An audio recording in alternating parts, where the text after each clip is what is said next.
We are all about hope around Whitewater, and if you give or serve, you are part of spreading that hope to our community and around the world. This is the Whitewater difference.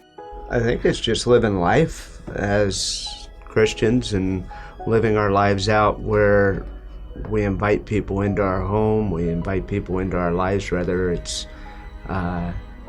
whatever it is that we're doing that intentionally to spread the gospel, and we do that together. Yeah, I mean, it's, taking a meal to someone as a couple and letting them see just shining the love of Christ through just your everyday life. It doesn't have to be, here's a Bible, sit and read it with me. It's showing them Christ through how you live. And we try to do that as a couple and as a family.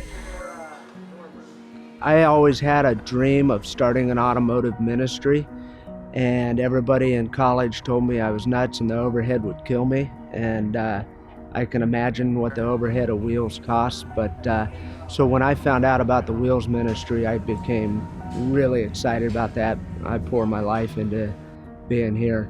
The only reason I go to work is so that I can get off early and come here every chance I get. I love that, and so that's become a big part of my ministry. My wife and I are actively involved. She's teaching a small group and leading that, a women's group at church. We have a small group that meets at our house, so we're really active in that. We've done a huddle, a couple other things. My son loves it. He gets to hang out with a lot of kids, learn about Jesus, dance, sing, all that stuff.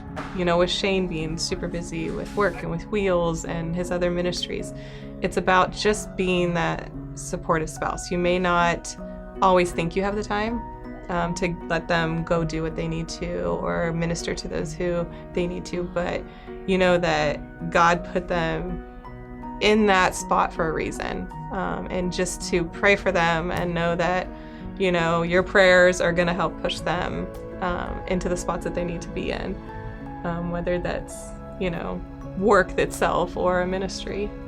We see our neighbors outside, and if I see the hood up on their car, I'll purposely walk over there and see if they need help. If Jenny sees one of the neighbors needing help with their kids or something, she might walk over and say, hey, do you need me to watch the kids for a little while?